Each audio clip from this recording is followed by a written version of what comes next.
Good evening, everyone. We might make a start now, and for those who are still coming and just trickling through the doors, we'll allow them to come and sit down. But this way is a bit fairer for the people that were here on time, and then we get to reward you with the debate here.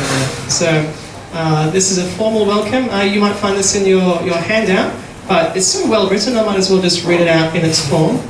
The City Bible Forum and the Melbourne Uni Secular Society are committed to answering the bigger questions. We aim to stimulate thoughtful, intelligent and respectful discussion of the big questions of life between different points of view. So just in case you were looking for a bloodbath, that's not what tonight's going to be about. That's not how we run debates. We're committed to respectful and thoughtful and rigorous discussion. So now, without further ado, I'll introduce you to our two debaters for tonight. But before I do, this debate is about Jesus' resurrection and whether or not it best explains the historical facts. So we have two different points of view. We've got for the affirmative, Robert Martin. Now Robert Martin is to my left here. He's the regular host of Logos Live, and he directs the work of City Bible Forum here in Melbourne. He regularly speaks and blogs about Christian and societal matters and atheism at the Atheist Forum. And you'll find the website in your handout, atheistforum.wordpress.com. And over here to my right we have James Fodor, and he's going to be the negative for tonight. He's the president of Melbourne Uni Secular Society. He regularly engages issues relating to Christianity, belief in atheism, and he also has his own blog called The Godless Theist, and you'll also find that in your handout. So if you'll please join with me in welcoming our two speakers for tonight.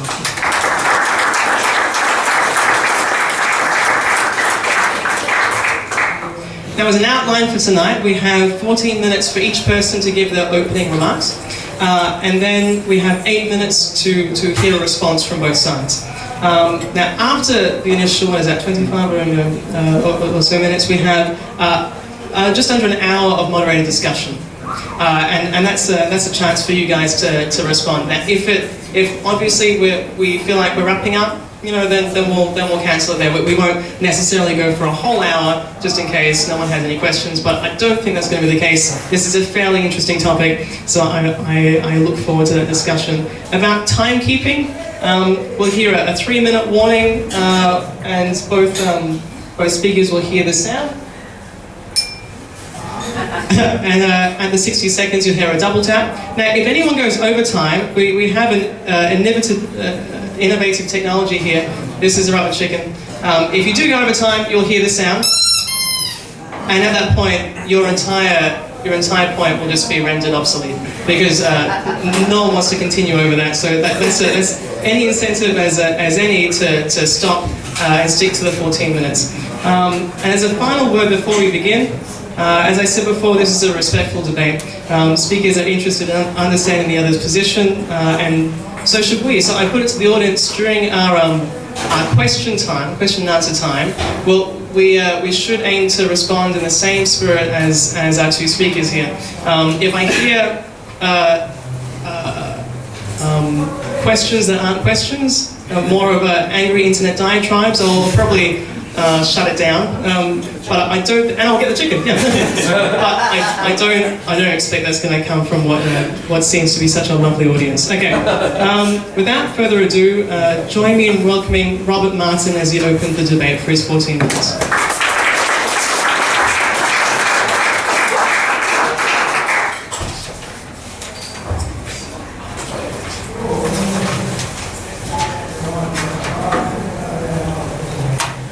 Well, good evening, everyone, and tonight's debate may clearly demonstrate me as a fool.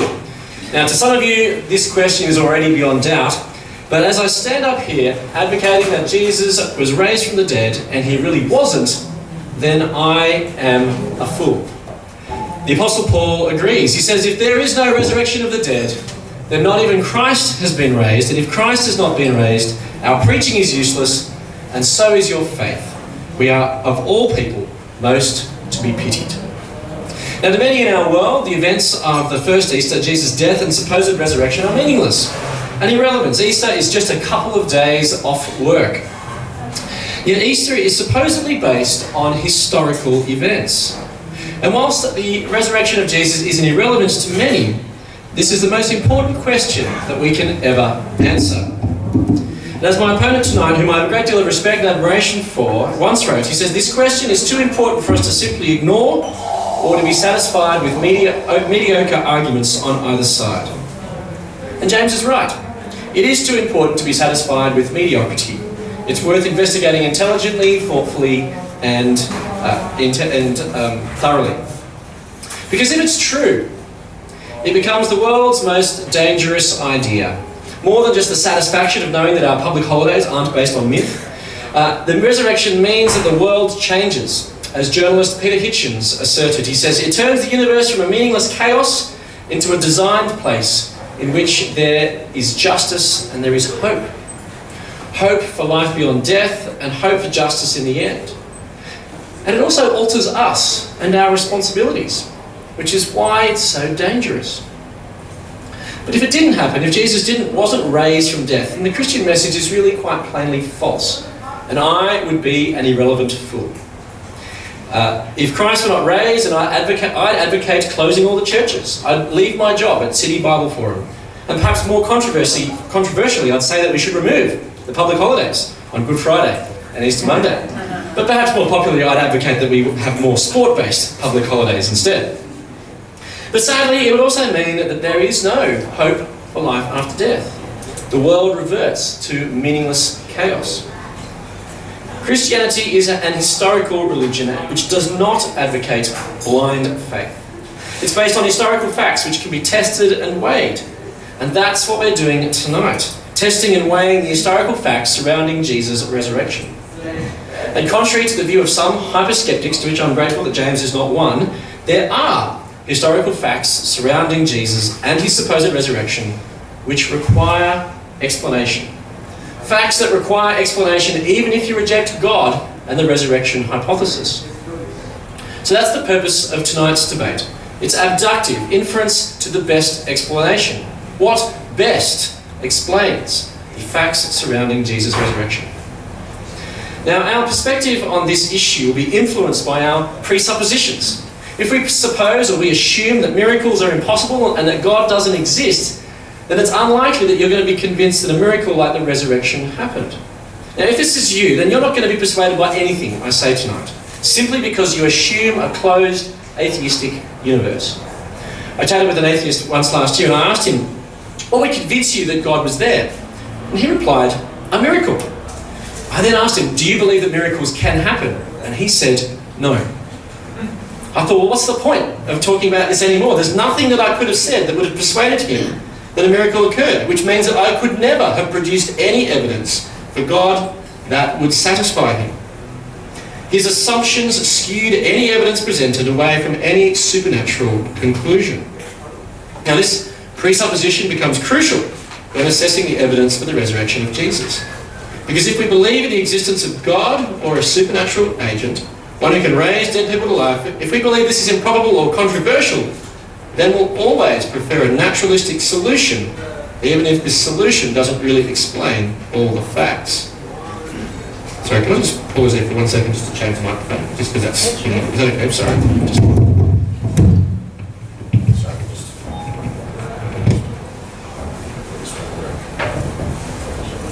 Test. Oh, that's actually better. Sorry about that. Sorry. So if we need to, this solution doesn't really explain all of that, so I hope that microphone's not going to be too bad, sorry. So we must be careful, if it's possible at all, to not let our presuppositions cloud our judgment on what constitutes or best explains the historical data. We must provide a hypothesis which explains all the facts without resorting to just so stories or implausible reconstructions. So what are the historical facts? I'll outline 4. On the Sunday following Jesus' crucifixion, Jesus' tomb was found empty by women.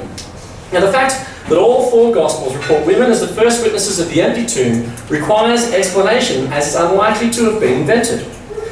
Now it might come as a bit of a shock to our modern ears, but in the ancient world, the testimony of a woman was not viewed as credible as a man's.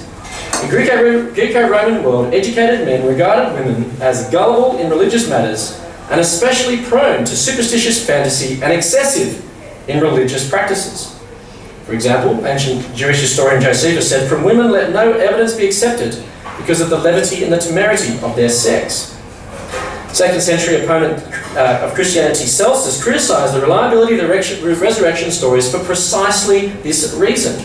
He denounces the resurrection based on Jesus appearing to Mary, asking, who did Jesus appear to? A half-frantic woman. If you wanted to invent a resurrection and give it credibility, you wouldn't put women as the first witnesses. You'd have a male witness.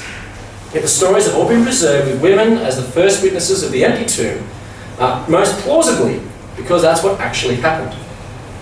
Furthermore, the earliest alternative explanation offered for the resurrection, recorded in Matthew 28, suggests that the disciples stole the body, which interestingly presumes an empty tomb.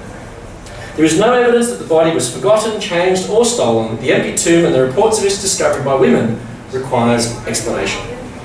Fact number 2 is that multiple people on multiple occasions were convinced that they had seen Jesus alive. The most important piece of evidence surrounding the resurrection of Jesus is a Christian creed, or a summary of belief that the Apostle Paul quotes in 1 Corinthians chapter 15. And this is the earliest witness to the resurrection. It describes Jesus' death, assumes a burial in a tomb, and contains explicit reference to his resurrection and appearing to 6 people or groups of people. Now this creed is incredibly early, and even skeptical scholars date it to no later than 3 years after Jesus' crucifixion, leaving almost no time for legendary embellishment. And this creed contains different types of resurrection appearances. Multiple people, single people, people on the inner circle, people on the outer circle, close friends of Jesus, and vociferous opponents. Now some of these appearances are corroborated in the gospel accounts. For example, the appearance of Paul and the appearance of Peter, and possibly the appearance of the Apostles 12 and even the 500. But furthermore, if we overlay the data from 1 Corinthians with the resurrection appearances in later sources such as the Gospel and Acts, further types of resurrection appearances emerge. Luke and Acts record Jesus' appearance to Paul as a bright light outside with sound. Yet within the same narrative, another occurrence is where Jesus appears to his disciples inside, where Jesus eats food to demonstrate him as a physical person. Moreover, the documents record the disciples' clear skepticism towards the resurrection. They require convincing that it was true. The disciples dismiss the women's testimony as an idle tale. Thomas won't believe until he touches Jesus. And Jesus demonstrates to his disciples he's not a ghost by eating fish. The clearest examples of skepticism are the conversion of opponents, Paul and James. What explains their radical conversion to a faith that certainly Paul actively persecuted? Paul's conversion could be tantamount to Richard Dawkins being converted and starting his own apologetics ministry. These multiple appearances in multiple forms to multiple types of people require explanation. Third, the lives of the first disciples were changed in a manner consistent with such a dramatic event. Events have consequences, and these consequences need to be explained. Even if a resurrection didn't happen, we need to explain the sudden transformation of the early disciples of Jesus.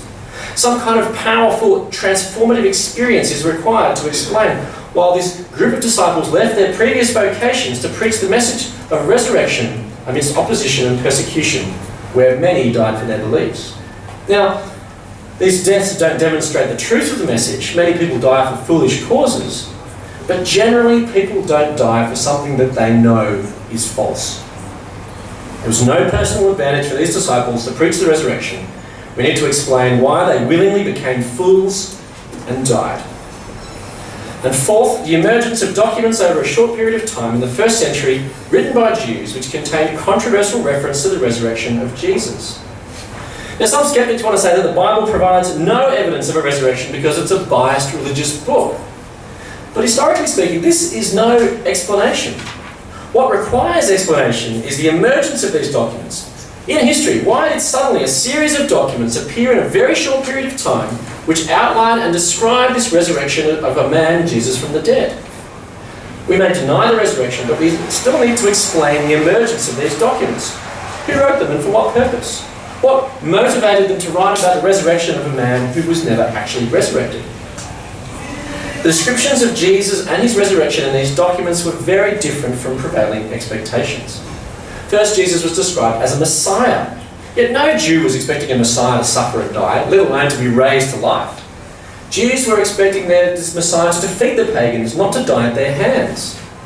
Failed messianic movements were not new in Judaism, and these movements died out with their leaders. But Jesus, called Messiah, was different. Moreover, Jesus' resurrection, as described in these documents, was also different to expectations. The predominant view amongst first century Jews was that the resurrection would be part of the end of the world, the final judgment in which everyone would be raised. The resurrection of an individual in the middle of history was not anticipated and was without Jewish parallel. Jesus' life, death and resurrection is fundamentally different to Jewish messianic expectations. Now, how this emerged requires clear explanation. Furthermore, the genre of the New Testament documents require explanation. The early church wrote 4 Gospels in the genre of Greco-Roman biography. The fact that the 4 evangelists chose to adopt a Greco-Roman biographical conventions to tell the story of Jesus indicated that they were concerned to communicate what they thought actually happened. Why did the early church write biographies of Jesus, which included resurrection accounts? And why do we have 4, emerging within 20 to 30 years of each other? Most ancient biographies were of famous generals, kings or philosophers. Why 4 biographies of a penniless preacher who contained a controversial understanding of resurrection? The emergence of documents written by Jews containing controversial elements requires explanation. So what best explains all of these? The empty tomb found by women, multiple resurrection appearances, the changed lives of the disciples, and the emergence of documents with controversial resurrection references?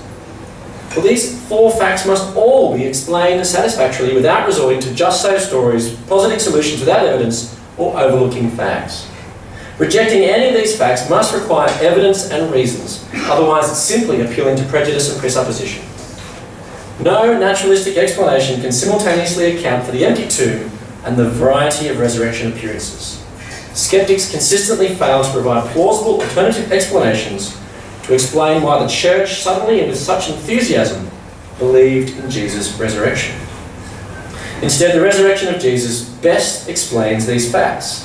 As scholar N.T. Wright says, the early Christians did not invent the empty tomb and the meetings or sightings of the risen Jesus in order to explain a faith they already had. They developed that faith because of the occurrence and convergence of these 2 phenomena. No one was expecting this kind of thing. No kind of conversion experience would have generated such ideas. Nobody would have invented it, no matter how guilty or how forgiven that they felt. No matter how many hours they pored over the scriptures, to suggest otherwise is to stop doing history and enter into a fantasy world of our own, a new kind of cognitive dissonance in which the relentless modernist, desperately worried that the post-enlightenment worldview seems in imminent danger of collapse, devises strategies for shoring it up nevertheless. So what best explains these historical facts? Early Jewish people believed that Jesus was physically raised from the dead by God, and they willingly became fools for that belief.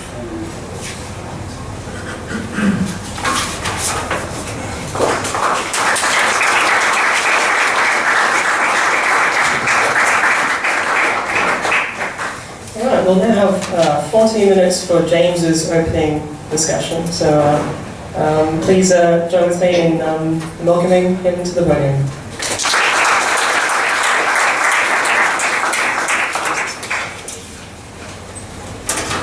Thanks, Stephen. It's a pleasure to be here, and I'm very grateful for this opportunity to discuss this very important topic with Robert here. Now, I'm just curious, could I see a quick raise of hands? How many people here believe that Jesus raised from the dead, was resurrected from the dead? How many people believe that he wasn't, or probably wasn't? All right, so that's interesting. I've got my task set out for me. Luckily, however, my goal this evening is not to convince any of you who believe that Jesus rose from the dead that he didn't. That's not my goal. My goal is to argue that there is a plausible naturalistic explanation for the historical facts. You may have other reasons for believing that Jesus rose from the dead, experiential reasons, theological reasons, or whatever else. I'm not attempting to address those this evening. I'm only interested in the question, can we explain the historical facts naturalistically, that is, without reference to God or other such devices? And I think we can. And in fact, I think the best explanation for the facts is a naturalistic one. So that's my goal this evening, to outline and defend that thesis. So I agree with the majority of what Robert has said, actually, in his opening remarks, specifically regarding the historical facts. In brief, I acknowledge the empty tomb, the appearances, the disciples' belief in the resurrection, and the origin of the canonical Gospels with the resurrection appearance references in them. Now, many atheists in addressing this question will deny one or more of these historical facts, and I think that this is an unsatisfactory approach. The only one of these four facts that's really contested by scholars is the empty tomb, and even that is supported by many skeptical scholars. Even if you don't think these facts are completely confirmed, I think they're at least quite plausible, and it's therefore incumbent upon an atheist like me to be able to provide a reasonable explanation as to how they could come about, if in fact the solution is not a supernatural intervention. Nor do I think, and I agree with Robert here, that it's satisfactory to just argue that, again, as many atheists do, miracles are impossible, or by definition they're always the worst explanation. I think that's really question-begging, and one needs to be able to provide a rigorous account, if one thinks that the explanation is not supernatural, of how these facts would have come to be, without presupposing that miracles can't occur. So my case decision doesn't depend on any assumptions about whether miracles can or cannot occur. Okay, so that's my task this evening, to outline a plausible naturalistic explanation for these facts. But before I do that, I need to outline a bit about what I mean by an explanation. What is an explanation, and how do we judge good from bad or better from worse explanations? So the concept of explanation is actually a bit complicated philosophically speaking, but in general, it's the general account that philosophers give is that an explanation consists of a set of statements or propositions which, when taken together, entail the facts to be explained. Now, by entail, this doesn't mean that the facts have to follow from the explanation with a sort of deductive certainty, like you could work it out mathematically or anything, but they should follow from the explanation with a reasonably good probability, or reasonable plausibility. Philosopher Charles Peirce has described it this way, and I think that this is a good way of thinking about it. Given an explanation, the facts to be explained by that explanation should follow as a matter of course, and that's sort of the way I tend to think about it. So, explanations are judged in accordance with three main criteria that were relevant to us this evening: explanatory scope, explanatory power, and plausibility. Explanatory scope refers to the number or range of facts that can be accounted for by the explanation. So generally, the more facts it can account for, the better an explanation it is. Explanatory power refers to how likely the facts are rendered by the explanation. So some explanations will render their facts only slightly more likely than without the explanation, whereas some explanations will render the facts very considerably more likely. And the more likely the facts in question can be rendered by the explanation, then the more explanatory power that explanation has with respect to those facts. Thirdly, plausibility. So the plausibility of an explanation refers to how likely or probable any assumptions that we need to make for the explanation to go ahead are, given our background evidence and previously established knowledge. So pretty much all explanations require some assumptions that we aren't sort of certain about beforehand, and the more plausible these are, then the better the explanation is. So these are the three criteria that I'm going to be using to assess explanations in the debate this evening. So that leads me to my proposed explanation for the historical facts, which I'm calling the RHBS model. This stands for reburial, hallucinations, the acronym stands for reburial, hallucinations, biases, and socialization. And each of those key elements of the model I'll now outline in turn. So first of all, reburial.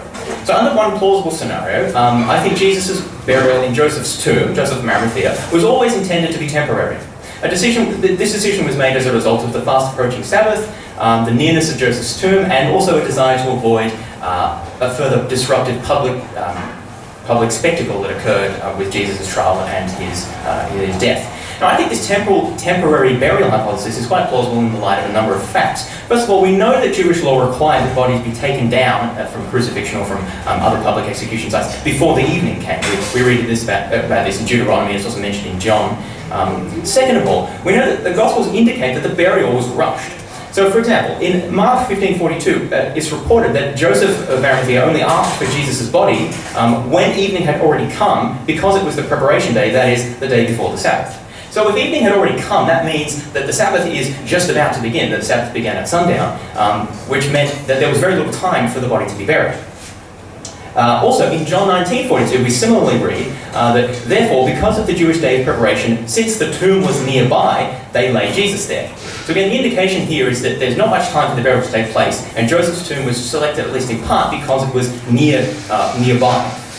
The third thing that we know is that in Jewish custom, criminals are buried in a different location separate from ordinary Jews, likely to be some distance away. So the communal burial site that likely would have been the final resting place for Jesus would likely have been some distance away. And fourthly, we also know that the Jewish and Roman authorities were concerned about keeping public order, and they would not have wanted another public spectacle and possible riot or other disorder associated with a public spectacle around Jesus' burial. So that would explain why they would be particularly concerned to arrest Jesus' body in a private space, and then at the earliest convenience, which was after the end of the Sabbath, so on Saturday evening, Jesus' body was removed and buried permanently in a place for convicted criminals. So that's the reburial aspect of the hypothesis. Now, the next element of the explanation are individual hallucinations. So following the discovery of the empty tomb by the women on Sunday morning, exacerbated by grief and emotional excitement and all of the factors surrounding the events, one or more of Jesus' women followers who found the tomb experienced individual hallucinations of the risen Jesus. So there's a few facts that we know from psychology which I think are relevant to making these individual hallucinations plausible. First of all, we know that hallucinations are very common.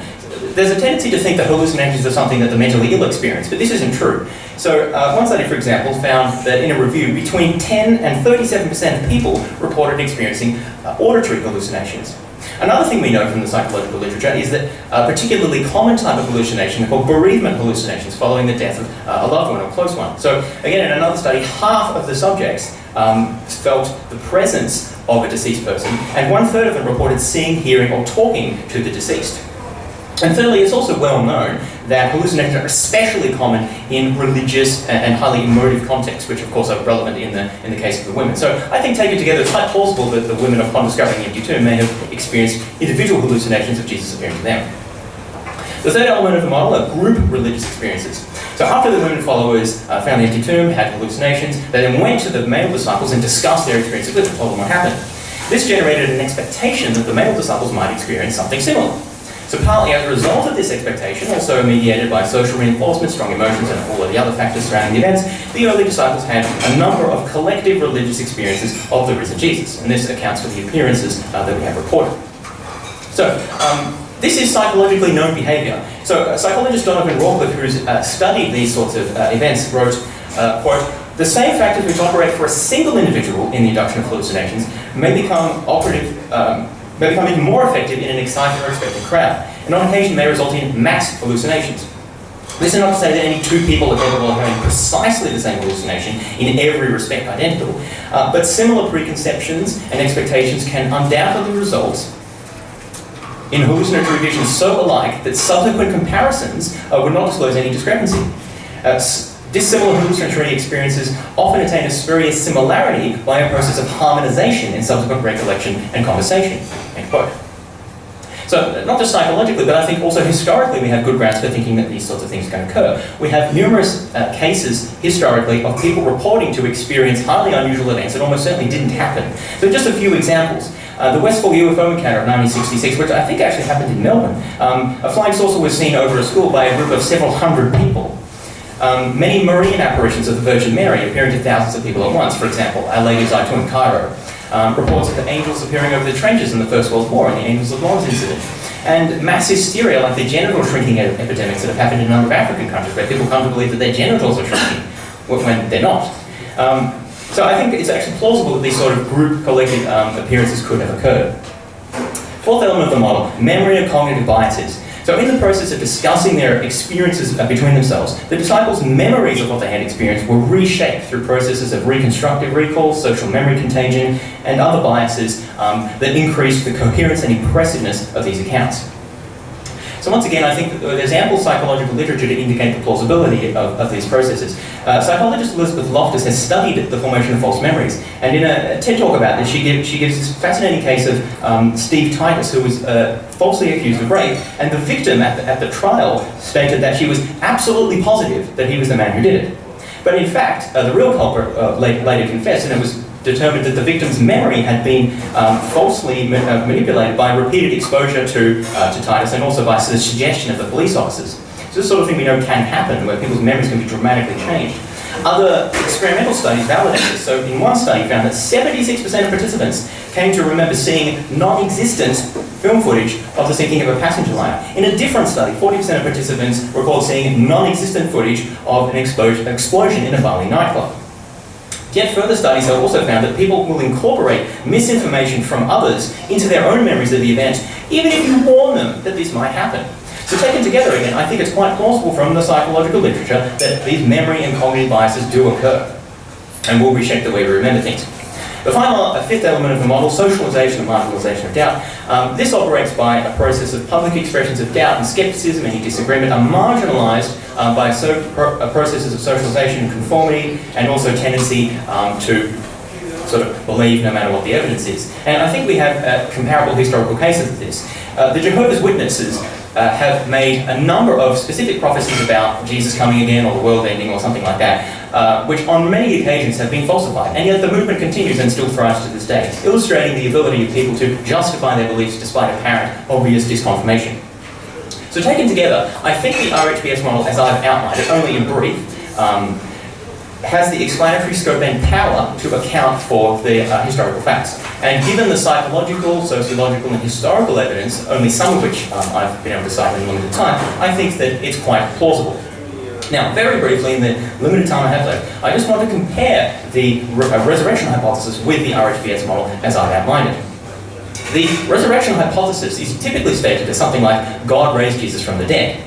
Now, I think that as stated in this way, it clearly lacks the explanatory scope and power necessary to account for all other facts. It does account for the empty tomb. Obviously, Jesus is resurrected, his body's not there anymore. But it doesn't account for the appearances. Now, perhaps if you or I came back from the dead, we just naturally go, and obviously we want to tell all our friends about it and show, hey, how awesome is this? I'm back from the dead. But we're talking about God raising Jesus back from the dead. We can't just impute our own psychological tendencies to him and presume that, well, because he was resurrected, it just must be the case that he would appear to people. I think an additional assumption is necessary here that Jesus had a reason or desire to appear to his disciples, perhaps to validate his divine mission, which doesn't just immediately follow from the hypothesis God raised Jesus from the dead. Remember that Jesus could have appeared even if he wasn't resurrected. Some early Gnostics believed this. Jesus could have also been resurrected without appearing to anyone, as the oldest copies of the Gospel of Mark indicate, which don't include any of the appearances. Jesus also might have appeared to anyone, really, like the people in the ancient Americas, as Mormons believe. So I think it's clear that we need an additional assumption here that Jesus had some reason or desire to appear to his disciples. In addition to the two other assumptions that that the resurrection hypothesis needs, namely that God exists and that God has some reason to raise Jesus from the dead. So these three assumptions here are necessary for the resurrection hypothesis to go through, but how plausible are they? I think it's very difficult to say. They're not among the widely accepted background beliefs that can be established that we would generally agree on. Of course, if you already believe that Jesus was the Son of God, then you're going to think these hypotheses are plausible. But if you don't believe that, then how can you adjudicate how plausible they are? I think that's the fundamental problem with the resurrection hypothesis. It relies on knowledge of God's intentions and desires, and that's something we don't have access to absent specific theological presuppositions. If you don't adopt those presuppositions, which I don't as a non-Christian, then I don't think the resurrection hypothesis is the most plausible explanation. By contrast, I think the RHBS model, as I've outlined it, relies only on assumptions which can be demonstrated as plausible given accepted knowledge from history, psychology and sociology and similar disciplines. And as a result, it is the superior explanation for the historical facts. Thank you very much.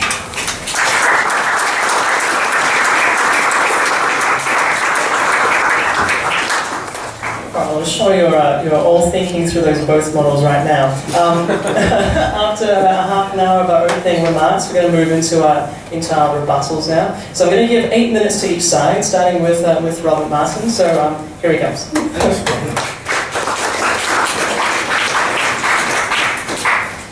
So we're having a debate tonight. James seems to be agreeing with a lot of what I'm talking about, so which is great, because I think to James's credit, there are facts which need to be discussed and explained. As James's credit, he's admitted that there are facts, particularly the empty tomb and the resurrected appearances, etc. And also James has raised a very important point about the plausibility of miracles, and that some people will deny suggest that it's question begging to deny miracles because of that. James has rightly asked that tonight's debate is really about plausibility. What is more plausible? how we explain these facts. The facts that I outlined was the empty tomb was found by women, the multiple resurrection appearances, the changed lives of the disciples, and the emergence of documents, more than just the canonical Gospels, but just all the emergence of documents with controversial resurrection appearances, resurrection references. And as James has rightly pointed out, that the explanation follow as a matter of course based on scope, power, and plausibility. Unfortunately, though, at this point, as I begin to diverge from James's agreement, because I would argue that the RHBS model, and please forgive me if I inadvertently call it the Royal Bank of Scotland model, the RBS model, so please forgive me if I do that, but the RHBS model, I think, fails at a number of levels, particularly the plausibility and the believability, which leads us on to the main issue, which I think is actually related to the presuppositions that we bring into it. The issue of the empty tomb, and it's wonderful to hear that James actually acknowledges that there was an empty tomb, which does require explanation. However, unfortunately, his reconstruction suggestion is somewhat, I think, utterly implausible. The fact, I might controversially agree that I think that Jesus' burial possibly, or most likely, was possibly temporary, but that, unfortunately, James presents no evidence for a reburial, which I think is a crucial thing to have. All the evidence we have suggests that the reburial, as James has outlined, is actually the most unlikely event. It's certainly convenient, but it doesn't actually explain the fact. Certainly, as James has outlined, there was a practice within Judaism for secondary burial, or a reburial, after it had been, a body had been interred for a period of time, it would be reburied. But this was usually, the usual Jewish burial practices required a 7-day period of mourning. Then it was customary after a year to gather the bones, because the body would be decayed, and then to move it into an ossuary. And so in this case, it would be implausible that they would move the body at such an early stage. It was going to be moved perhaps at some point, but certainly not immediately. And there was no indication that they were going to move it so fast. But the big problem comes is that there's no reason to suggest why would a leading Jew defile himself by carrying a body on the Sabbath, particularly a holy Sabbath such as the Passover. It's utterly implausible to suggest that they were going to move the body that day, particularly during a period of mourning, which was a 7-day period. Why would they want to move the body? Particularly, as I said, it was on a Sabbath day, which was particularly holy. Joseph of Arimathea was a leading Jew who wouldn't have wanted to do that. Not to also defies belief that also one of the most important Jewish holidays, a leading member of the council would stagger around carrying a dead body with 30 kilos of spices as well. So the reason that the women came to put spices on the tomb on the Sunday morning, because that was the first opportunity that they had. And so it seems utterly implausible that they would have actually moved the body and not told anyone, because again, you've got this 7-day period of mourning in which the people who were, the Jews who were keen to honour their dead leader wanted to give him a proper burial. So the fact that the body was moved it defies any sense of proper explanation for Jewish burial practices and for Jewish understanding of burial, but not only also the most plausible explanation is that the women came to the tomb on the first day to insert or to put spices on the body, and the body was missing. And again, James hasn't actually accounted for the women's testimony of the empty tomb as well. But when we come to the issue of hallucinations and of modern psychology, and it's true, people do have hallucinations of people who have died, etc. But the key question we need to ask is what likelihood or what plausibility is there for first century Jews who believed in a resurrection at the end of time would be convinced that the hallucination they had, if they had a hallucination, could be construed as resurrection? Because at best, I think that they would suggest that the hallucination would suggest that they would think that this Jesus character has come to me from the end, telling me that his soul is safe and that I am going to look forward to him being reunited with him at the resurrection of the last day. That would be a more plausible reconstruction if hallucinations was the dominant paradigm here. Because the Jews would never have anticipated that a hallucination would indicate, oh, he's actually raised from the dead. That's just unlikely to have occurred because of precisely the reason that they weren't going to expect it. Similarly, they weren't expecting that the Messiah would not only die, but that they would also be, they weren't expecting the Messiah to die, and they weren't expecting the type of resurrection that came. And similarly, we also need to account, as I said before in my opening statement, we need to account for the different types of resurrection appearances.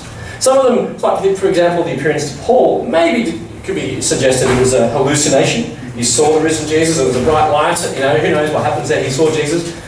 But this doesn't explain the different types of resurrection appearances that we have, people touching Jesus, people talking to him, and the skepticism that was developed within the early Jewish community. The Apostle Thomas, for example, said, I'm not going to believe until I see him and touch him. And so this becomes very difficult to account for with the hallucinations. And similarly with the idea of the early community had biases and were intent on trying to suppress or marginalise different opinions. It's just, it flies in the face of the facts. As I outlined before, there was clear scepticism within the narratives which have been reported, which requires explanation.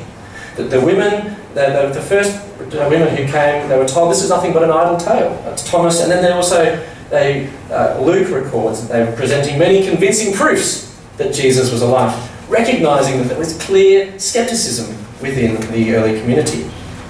And so we need to account for the different types of resurrection appearances. And unfortunately, the RHBS model doesn't do that, because it seems to be based on some sort of almost peer pressure suggestion that we're going to kind of force a certain type of resurrection appearance, but the evidence just doesn't do that. We've got a number of, probably 9 or 10 different types of resurrection appearances which require explanation.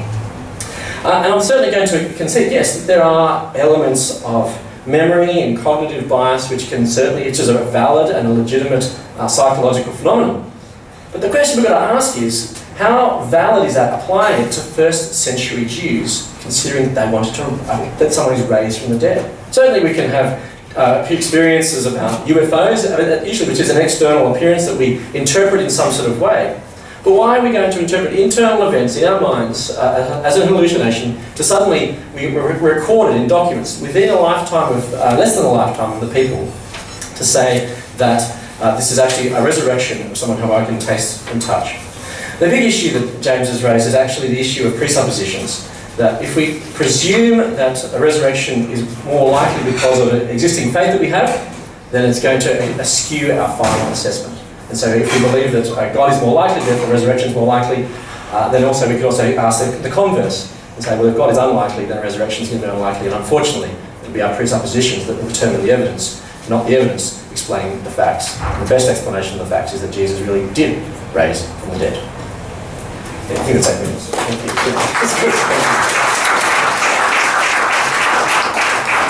That was 8 minutes and 10 seconds. I'm not going to use the rubber chicken. I was finishing up.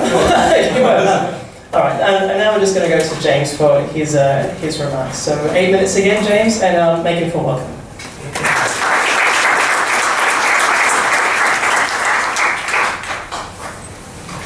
Thanks, Rob, and thank you everyone again. So, Rob and I agree that the task this evening is to provide the most reasonable explanation for the historical facts. And we're largely in agreement about what those facts are. Where we differ is in what the best explanation is. So I've outlined my RHBS model, and I think I've defended for why it is reasonable and has the explanatory scope and power necessary. I want to respond to some of the criticisms that Robert has made of the account. And broadly these fit into 2 categories: criticisms of my hypothesis of the reburial, explaining the empty tomb, and criticisms about the hallucinations plausibly leading to belief in the resurrection of Jesus. So let me consider the issue of the empty tomb first. So Robert stated that we have no evidence for a reburial. I would differ about that. I would argue that the fact of the empty tomb is evidence for a reburial. Think about it. If we went to any tomb or any burial of anyone else and found that the tomb was empty, that the body was not there when we know it had been placed there, what would we conclude? We'd conclude, well, it's probably likely that someone has reburied this. This is precisely the evidence that favours reburial. Think about it this way. I'm saying that reburial explains the fact of the empty tomb. Robert is saying that a resurrection explains the fact of the empty tomb. I think they both explain the fact, but we don't have direct evidence for either of them. I don't have a direct document saying that Joseph moved the body. We don't have direct evidence, like video footage or whatever, or even reports of the resurrection event itself. Both are hypotheses to explain the same fact. So saying that there's no evidence for it, I think sort of misses the point. We're trying to explain the facts here using plausible explanations. Robert mentioned this Jewish practice of leaving the body for a year and then moving the bones and reburying them, and this did happen. That's not what I'm referring to when I'm talking about reburial. Indeed, reburial is perhaps not even exactly the right word, because I don't exactly think that the placement of Jesus' body in Joseph's tomb was considered a burial. It was more of a temporary storage of the body. Robert asked why a Jew would want to do this, carrying around the body on the Sabbath. Well, first of all, I'm not arguing that Joseph of Arimathea was doing anything on the Sabbath. Remember, according to the Jewish reckoning, the Sabbath begins on sundown on Friday evening and ends on sundown on Saturday evening.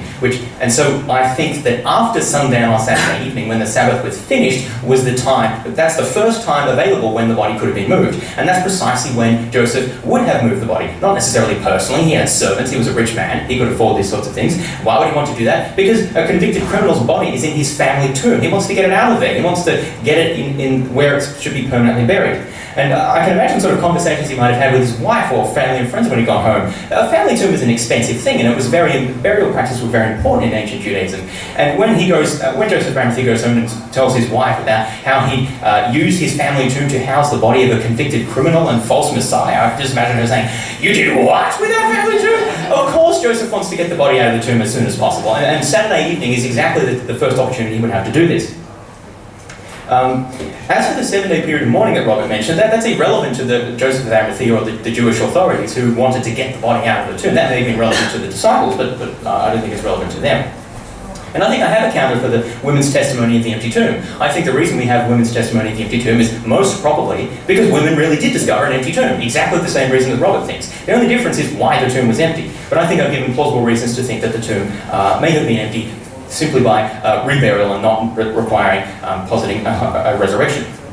Now, let's move to the issue of hallucinations, whether these could plausibly explain the origin of beliefs in a resurrected Jesus. Robert has argued that the Jews weren't expecting a resurrection, and this is not the type of thing they would have interpreted any hallucinations that they would have had to be. In particular, they weren't expecting a Messiah to die and rise from the dead. They were expecting the resurrection to happen at the end of time, not sort of during the middle of history.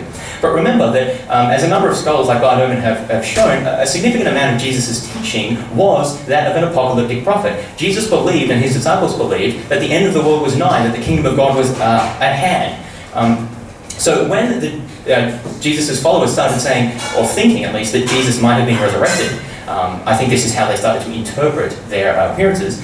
They didn't think that it was in the middle of history. They thought that this was a sign of the end times, that this was proof that the end was just about to come. And we see some corroboration of this in reports, for example, Matthew, who talks about the graves opening up and people walking around. That this seems to be a sign that they thought that the end was coming, and that Jesus' resurrection was just the very first, and that the resurrection of the rest of the righteous was just around the corner.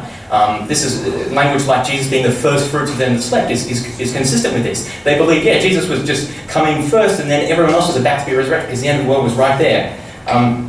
Likewise, I think that the reason that they interpreted their experiences as a resurrection was precisely because they had appearances of Jesus appearing to them, or they believed they did, and they had the empty tomb. And I think that's the same as what Robert thinks, that the reason that they believed that Jesus was resurrected because he appeared to them, or they believed he did, and because they had the empty tomb. And that's what I think as well. I just explain the appearances in the empty tomb differently. But I think the logic's essentially the same. That's why they interpreted it as a resurrection.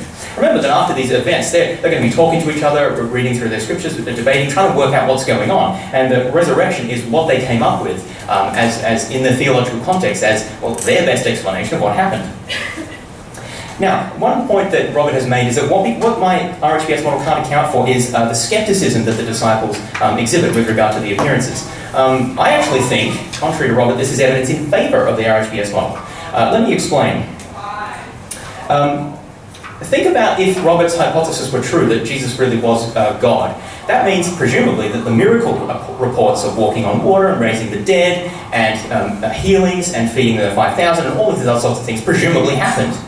If that was the case, the disciples have already witnessed Jesus perform all of these marvellous miracles, including raising the dead. Therefore, why would they be so sceptical about him coming back from the dead? I mean, even if they didn't exactly expect it, by the way, if you take the gospel seriously, Jesus predicted that he would rise from the dead. But anyway, even aside from that, the disciples have already seen all these miracles, so why would they be so dogmatically sceptical about him appearing to them again?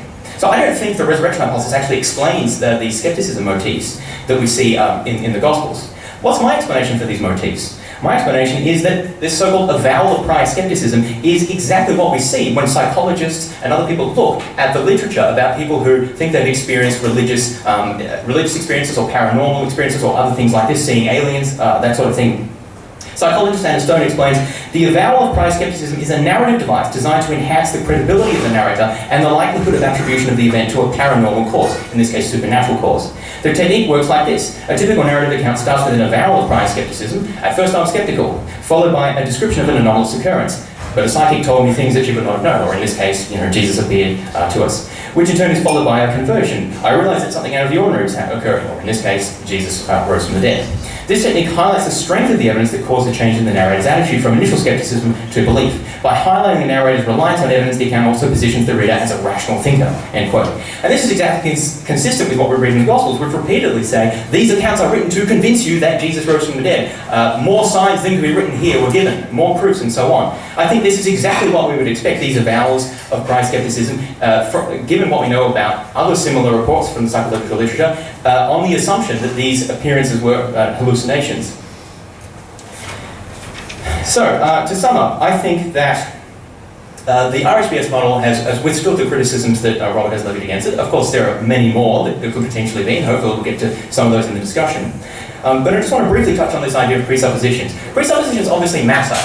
If you believe, for other reasons, as I said, theological experience or whatever, that Jesus was the Son of God, or something along those lines, a similar belief, then you're going to be much more likely to think that Robert's account is plausible. If you don't believe that, then you're much more likely to think that my account is plausible. So absolutely presuppositions are doing work here because they affect the plausibility that you assign to the different hypotheses. And I don't think that that's something that we can really change because, I mean, in order to address that, we have to debate, well, how plausible is it that God exists? How plausible is it that all of these specific theological claims about Jesus and the Messiahship and so on are true? And obviously we can't address all those tonight. So I'm just going to have to rest and say that if you don't accept these claims, if we bracket these out as being contested, then I think, given the claims that we all agree on, these findings from psychology and sociology and historical parallels and so on those alone, the RHBS model, the naturalistic explanation, is the best one of the historical facts. Thank you.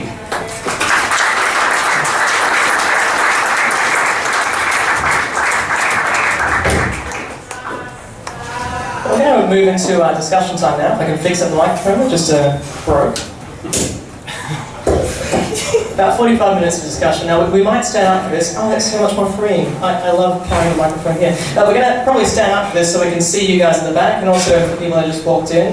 We just had our opening and rebuttal remarks, and we're going to move into a period where you guys get to posit questions to both of our speakers. So what I'm thinking of doing is I'm going to go up to you, just raise a hand if you have a question, and please try and make it a question, not a statement or a diatribe or anything as I said previously, but it's something that you earnestly want to clarify about one of the points was made.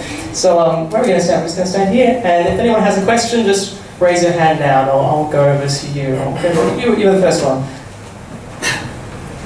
Okay. Hi there, this question is for James. I'm just wondering, if Jesus was resurrected, what kind of evidence would you expect if it happened? Well, I'm using one microphone at the moment, so I'm just getting very fit after tonight. Is it? Hello? So, microphone confusion. The question was, if Jesus was resurrected, what evidence would you expect to see? Well, the evidence that we do see of an empty tomb and appearance reports are consistent with the evidence we would expect to see. The question is, can we adjudicate on the basis of the evidence that we have between my account and Robert's account, basically what happened? Maybe you could a question we could consider is, what evidence would prove my account wrong? And that would take sort of some thought about looking at details. But I think that one example of something that would prove it wrong, or at least substantially increase the doubt that it could be true, would be if we had reports, for example, from the Romans or the Sanhedrin, people directly from those who wrote accounts similarly early, that they had experienced these sorts of appearances as well. That would be, I don't think that would disprove it alone, but that would be some evidence against. Maybe if we had some further documentary evidence that would shed doubt, cast doubt on my rebuttal hypothesis, that might also do it. So, I mean, that's a complicated question, but I think the key issue is how can we adjudicate between the two hypotheses and what evidence would do that? Could I just respond and say something? So, James, and the question would be, how do you account then for the conversion of Paul? Because isn't that kind of the evidence that you want? So a hostile person who actually sees the risen Jesus and is converted? Yeah, so the conversion of Paul is an interesting one. I don't think that I think the conversion of Paul is a distinct question from what we're debating tonight, which is the historical facts about the resurrection and appearances, or purported resurrection of Jesus. I know Robert disagrees with me about this, but I don't think that the statement or hypothesis, God raised Jesus from the dead, explains why Paul was converted. I think we would need to posit some additional reasons as to, well, why did God want to appear to Paul? Remember the quote that I read out.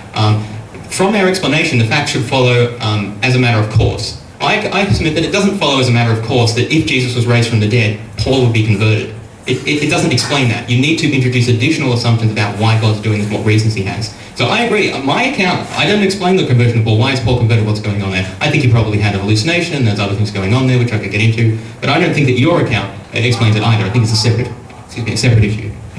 I would dispute that, because the very fact that Paul suggests his resurrection account in 1 Corinthians chapter 15, he adds his appearance of Jesus, the risen Jesus, to the appearances which occur to the other disciples. So I think it has to be part of the discussion, or part of the consideration set for understanding the resurrection and how Paul was converted, because he was opposed to the Christian message, and it's quite clear. You've got to ask, well, what was converted? He was very satisfied, very happy as a Pharisee of Pharisees. That's what Philippians tells us. And so that we actually need to account for that, and also we need to account for why does Paul's account, why does Paul then stick it onto the other resurrection appearances, to Peter, the 12, the 500, and then we need to account for why is Paul's account different to the other accounts that we have in the Gospels. Because if Paul's account, yes, was a hallucination, then that's kind of what we would expect all of the accounts to be like. Because if it was simply hallucinations, then all of the accounts in the Gospels would be recorded like Paul. Saw a vision from heaven, I saw the risen Jesus. And so that's what all the accounts were like, but we see it's very clearly not. And that's what I outlined in my opening statement, that there was a difference between, in the same narrative, in Acts, where Paul describes, his conversion is described, the type of conversion is very different to Jesus eating food and seeing the disciples in other parts of the case. I just think that's exactly the question that has been raised. In some respects, you've just outlined the thing that falsifies it. And I think the conversion of Paul is one of the key pieces of evidence that weakens your theory, unfortunately. Can we just maybe change the microphone? I think you should have this microphone, and I should have that microphone. I mean, I can keep talking, but yeah. Was that a remark that you wanted to make? So this is working. Why did Paul append his name to the list of appearances? I think there's a very clear reason for this. Paul was an outsider. He didn't know Jesus. He didn't know the disciples. He lived in a different place. The appearance to him happened several years afterwards. Right from the get-go, we see, even in the extant documents in the New Testament, controversy about, is Paul a legit apostle? And what Paul is trying to do in 1 Corinthians, and really in many of his other letters as well, is establish his status as an apostle. So of course he's going to put a list of all of the appearances to Peter and all the others, and then add his name at the end. That's exactly what his interest is. And I don't think that's especially cynical. It's just, that's how things work. I think Paul was genuinely converted. I'm not disputing that, nor do I dispute that he persecuted the Christians before. I'm not completely sold that the account of his conversion that we have in Acts, which was written, by the way, after Paul died and not by Paul, exactly explains all that's going on there. I think there's a lot more going on to it. I agree that Paul's conversion is very interesting historically, and it deserves explanation. But again, my prime response is simply to say that the resurrection of Jesus doesn't explain the conversion of Paul. Again, think about that criteria I identified. Does it follow from the resurrection of Jesus that Paul would be converted? I don't think it does. So Robert's model does not explain the conversion of Paul. Right, we're going to go for another question from the audience. Mine is more of a comment rather than a question, but I'm in trouble. To start with, the problem I'm having with your argument, James, is that the disciples were constantly dragged before the Sanhedrin, the Jewish leaders of the day, and they constantly proclaimed that Jesus rose from the dead. If Jesus was buried at another tomb, then the owner of that tomb that Jesus originally laid in was part of the Sanhedrin leadership. And they could have easily turned to him and said, well, where have you buried him? And we can go and get the body and show the disciples he has not resurrected from the dead. And so that's the first comment. The second one is hallucination I'm having trouble with. Is, for example, Jesus had 4 brothers, at least. James was one of them. They hated Jesus, as recorded by John. That hallucination would have not been the reason for their conversion to become believers in the church. Right, okay, so there are 2 key issues here. One is, how can I account for the fact that the Jewish leadership didn't just pull out Jesus' body and say, hey, here it is, and nip the Christian heresy in the bud, so to speak. And the second issue is about how can I explain the conversion of, or the seeing of Jesus by James, who previously wasn't a believer. So the first issue, why didn't the Jewish leadership produce the body? There's actually quite a lot of it saying here. I'll try and summarise the key issues. Firstly, at least as recorded, I think it's in Acts, the disciples didn't begin to proclaim the resurrection until several weeks afterwards. Now, by that time, in the climate of Palestine, any remains that existed would not have been identifiable. They didn't have forensic techniques back then. So even if the Jewish leadership had wanted to produce the body and knew where the body was, it wouldn't have solved anything. They could have produced the body of a crucified victim. The disciples would have said, that isn't Jesus, and nothing would have happened. Furthermore, I don't think that there's any real reason to believe that the Jewish leadership was interested in engaging in these sorts of disputes with the disciples. All we have recorded about that early period is a few chapters in Acts, and all it says there is that when the disciples said that Jesus was resurrected, they were thrown in prison, or that the Jewish leadership persecuted them in various ways. Nowhere does it ever say that the Jewish leadership was the slightest bit interested in debating or disputing their claims or disproving them. I think that the Jewish leadership at first couldn't care less about the Christian heresy. As far as they were concerned, once Jesus was dead, that was it. They didn't care what happened. Only later on, when they realised that Christians were proclaiming that he's risen from the dead and they're still continuing to be a problem, did they start to take them more seriously. But by that time, Jesus' body would have been long decomposed.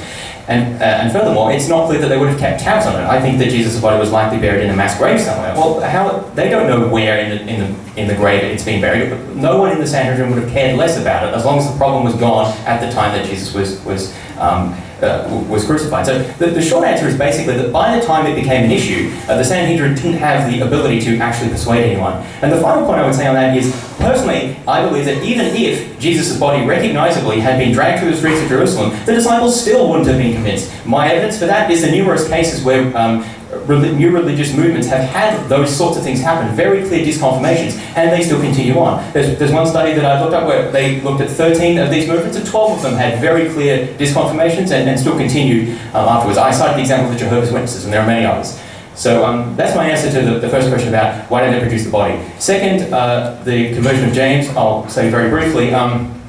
It says in some passages in the Gospels that during Jesus' life, James, brother of Jesus, didn't believe. Then we have records later on about James, brother of Jesus, being one of the leaders in the early church.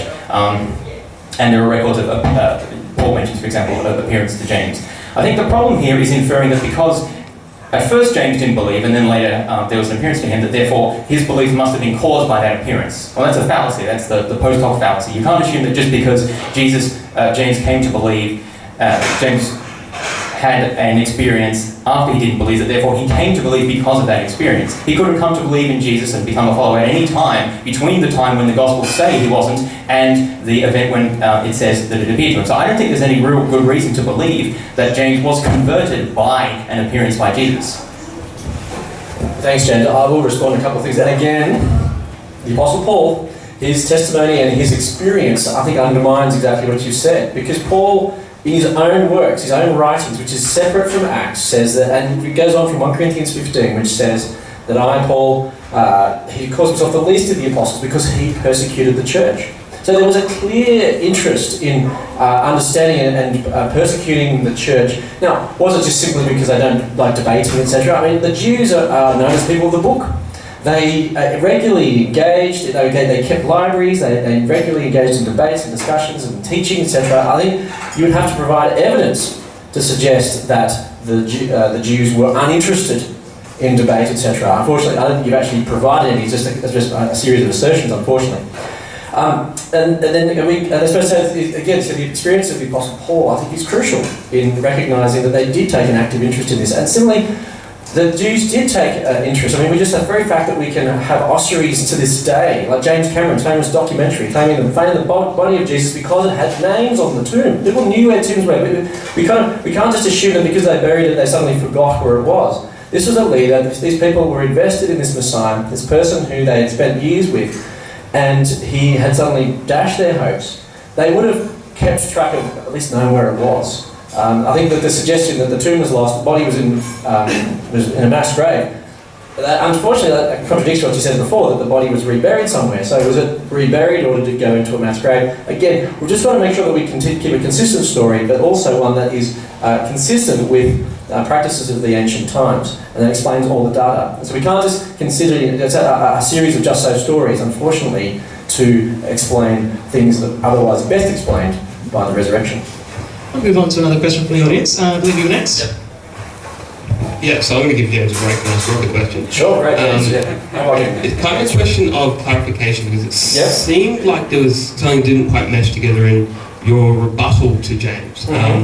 Unfortunately, I think part of this takes a sort of tacit assumption about how much you agree with N.T. Wright.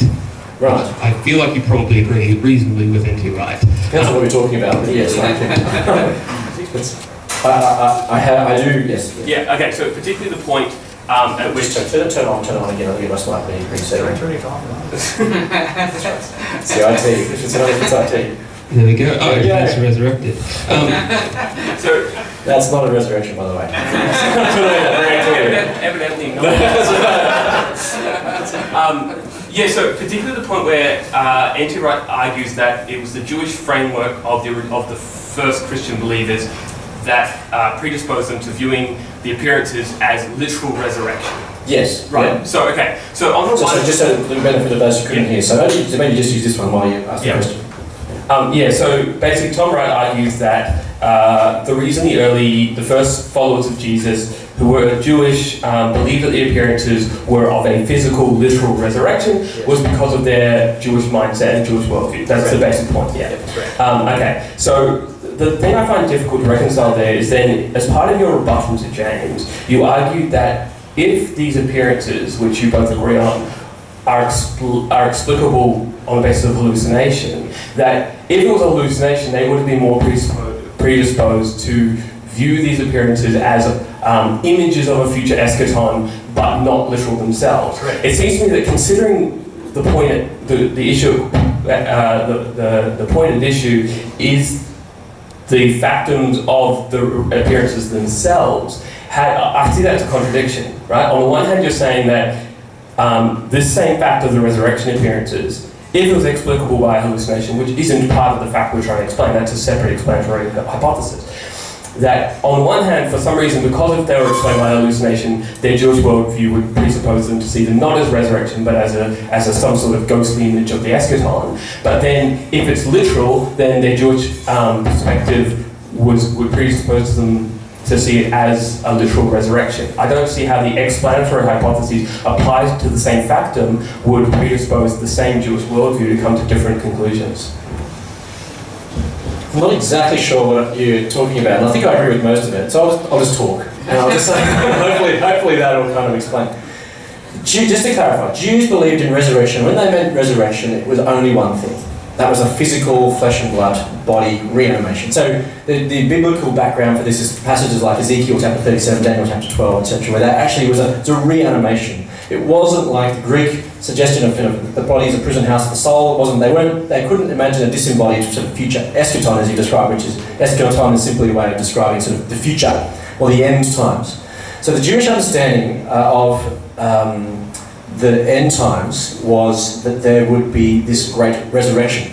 Now, N.T. Wright, this is why if you read some of his Resurrection of the Son of God, he will explain this in more detail. But he goes through the Jewish understanding was that, well, what happens before that final judgment, that last judgment?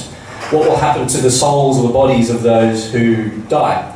And so what happens is that he shows, and this common Jewish understanding was that the souls would somehow continue in some sort of form.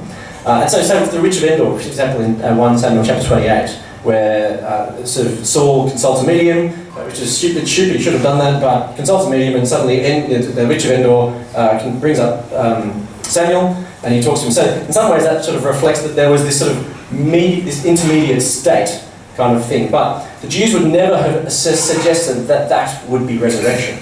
That they would have said that that is some sort of intermediate state, which was there was a lot of debate at the time and a lot of disagreement about the different Jewish understandings of what that meant. Some would have interpreted more along Greek lines, that sort of like you become a soul that sort of lives this disembodied existence. But The general suggestion was that there was this sort of life, but then at the end of time, there'd be this great resurrection, everyone would be raised from the dead. So what N.T. Wright, controversially, he says, which is kind of, I think I've understood what he meant by this now, when he says the Jews understood as if it wasn't life after death, but it was a life after death. And so we had this sort of after-death life, which was not embodied, but then there would be this final resurrection, which would be this life after death. So the point that comes, and this is what unfortunately the RHBS, sorry, I was going to, I'm not thinking rugby here, I'm thinking the RHBS model fails to account for the discontinuity between what actually occurred, in that they actually saw this resurrection, this embodied state now in Jesus, which was completely contrary to what they expected at the end of time. And so, if there was simply an hallucination, they could have imagined it, say, like the Witch of Endor, with this vision of Jesus, and what he would have said to them was, "Your souls are safe. Wait for the end times, for the great resurrection at the end, last days." That I'm just trying to reconstruct. If I think James's suggestion was true, what a more plausible outcome would have been for a Jewish mindset, and I think that would have been more along those lines, anticipating the great resurrection at the end, rather than actually saying, no, that resurrection is now actually beginning now. The first fruits, and James is entirely correct in saying that. The first fruits are actually beginning now. And so that's why I think that the model fails to account for that. Unless, of course, that Jesus really was raised in flesh and blood and they actually saw and touched him. And I think that's where they actually then started to say, they actually then started to believe that their perceptions of the future had changed because of their experience now. I don't know if that answers your question. No, it doesn't. No, it doesn't? We'll chat about that. James, maybe your point is more technical than... It's just the point that when you talk about hallucination, yes, the same referent of that term is the resurrection appearances itself, right? That's the resurrection appearances plus the sort of explanatory hypothesis. But in particular, like what you're calling hallucination is has the exact same reference as the appearance itself, as such, right? Yeah. But when you talk about as hallucination, you say, well, their Jewish mindset would more likely view it as a sort of vision of the soul, like the meaning of the yes, that's right. But when you talk about the exact same referent, when you talk about the fact of the appearance, you say that Jewish mentality would predispose to them to view it as and understand it as literal resurrection. No, they wouldn't. They wouldn't have understood it as resurrection. So that's exactly my point. That's exactly the weakness with the model. So the implication of that is you don't think that their belief in the resurrection came. Well, you don't think that the resurrection appearances as such led them to a belief in the resurrection. That must have come from elsewhere. No. Okay, we can talk about it after. So I'm not quite sure I understand, but I think that's exactly the problem with James's thesis, that why would the Jews, thinking there's resurrection at the end of time, would have happened now if they just saw a hallucination? But the same argument holds for if they just saw a resurrection appearance.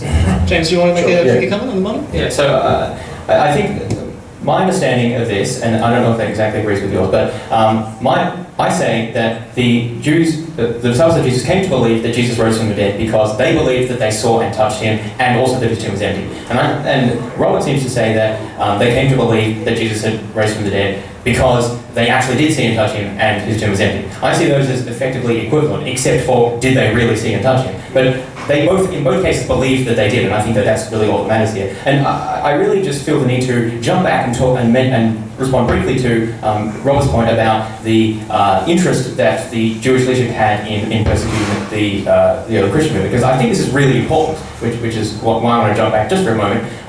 Robert pointed out that obviously Paul is a persecutor, so doesn't that show that they have interest in responding to the Christian movement? Yes, absolutely. The key thing is the time frame here. Remember, Paul's conversion happened about 3 years after the crucifixion. By that point, yes, the Jews were interested, at least to some degree, in responding to the Christians. Again, it's not clear that Paul was engaged in debating with them and trying to prove using logic. He was a persecutor. I mean, I appeal to people here. How many people here engage in debates to try to logically show to people they consider to be in strange, unusual religions like Scientology or whatever that their beliefs are false? I contend that most of us don't, because we don't consider that a good use of our time. This would have applied to the Jewish Sanhedrin. What I'm saying is, 3 years later, yes, they were doing that. At the time, and this would have had to have happened within a few weeks, maybe even days, depending on decomposition rates, of Jesus being killed, is that the Jewish leadership would have had to have taken an interest in this. And I contend that at that very early stage they did not, because they didn't have any reason to.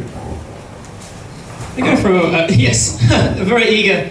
That's over here. I can't forget about.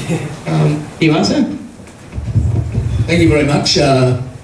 Thank you, gentlemen, for your presentation. It's been very thought-provoking indeed. My question is for you, James.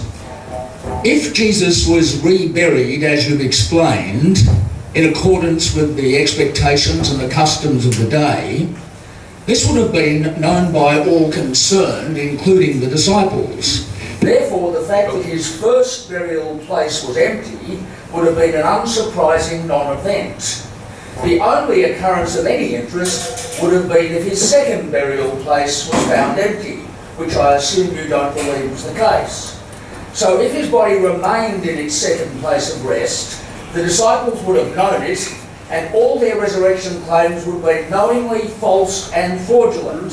So the question is, how did a known fraudulent falsehood become the pivotal cornerstone of a faith which has survived for 20 centuries, often in the face of intense persecution, to become the largest religion in the world today? Amen. So to answer your question, I reject the assumption on which it is based, which is that Christianity was based on a known falsehood. I reject it on the basis that I don't believe that the disciples knew that Jesus' body was in its place of secondary interment. Now, what's my reason for saying that? Well, first of all, by the hypothesis that I've advanced, Joseph of Arimathea, or his servants, removed Jesus' body on the Sabbath evening and placed it in the common criminal burial grounds.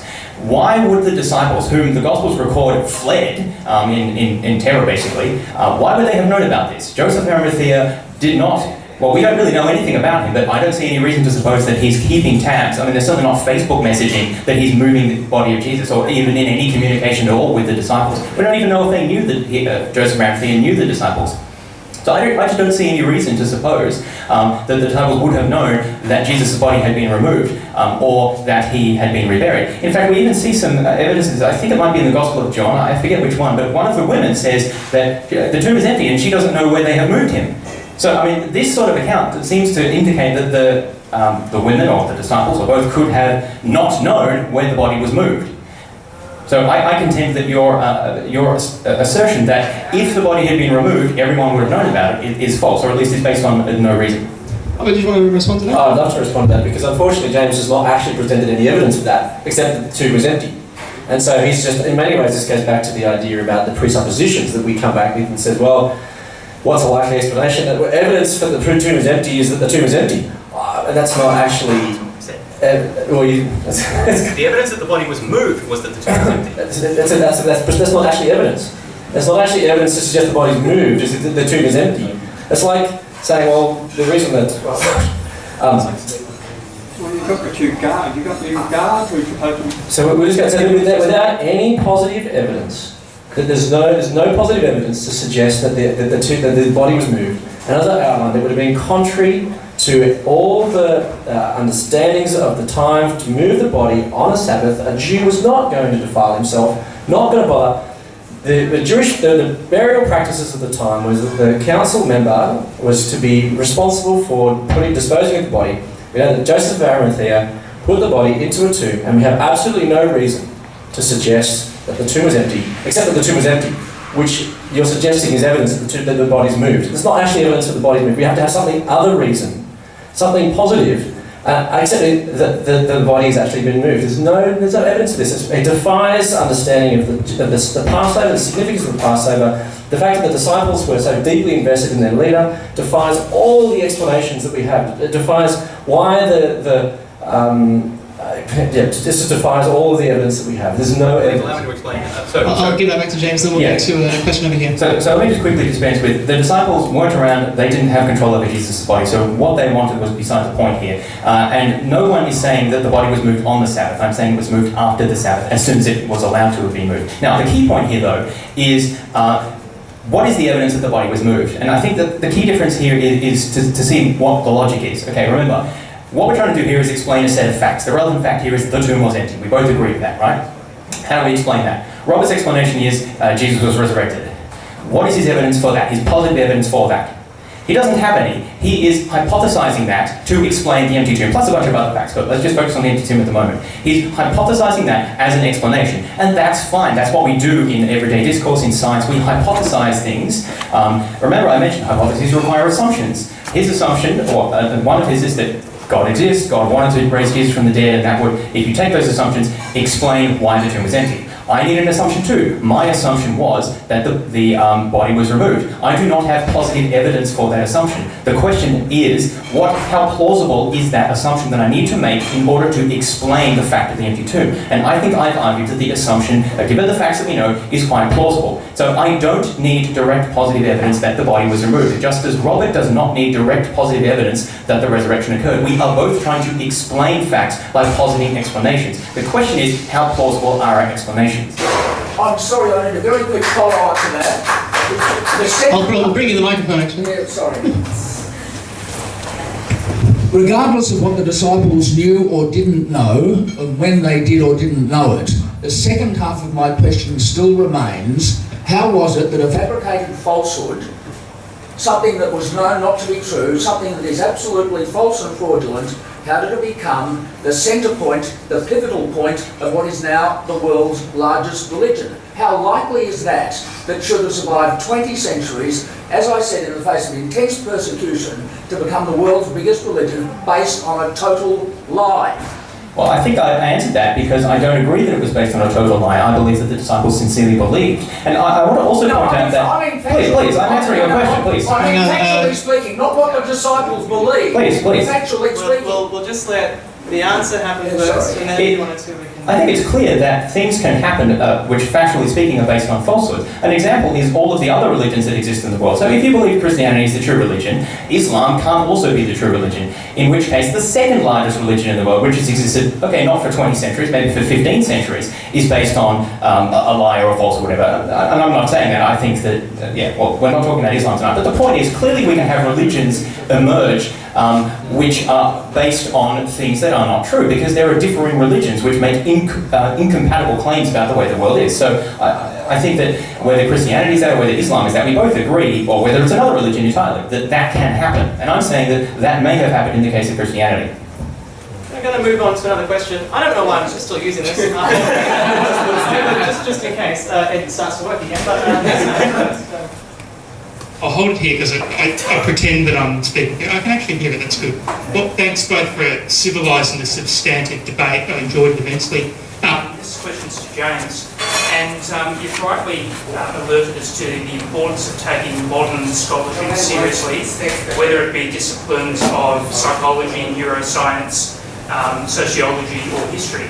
So in the light of that importance of taking seriously scholarship, to what degree has the RHBS model run the gauntlet of scholarly review through peer-reviewed literature in journals of biblical analysis, history, and so forth? Okay, so the question was essentially, given the importance of consulting modern-day literature in biblical studies and psychology and elsewhere, how has the RHBS model fared in that respect? Now, I'm afraid to say that it has not fared well in that respect at all, because I made it up, and so it has not been so great. Now, I am hoping that in venues such as tonight, we can sort of get people thinking about it and critically responding to it, because I agree that we do need people to review it and to point out problems and so on. I'm certainly not saying it's perfect or there are no problems with it. I mean, that would be absurd. I think it is a reasonable attempt at a plausible explanation that, for a naturalistic explanation of the historical facts. And that's why I'm coming here tonight, to try and give my perspective and get people thinking about it. So I think that, yes, is absolutely important.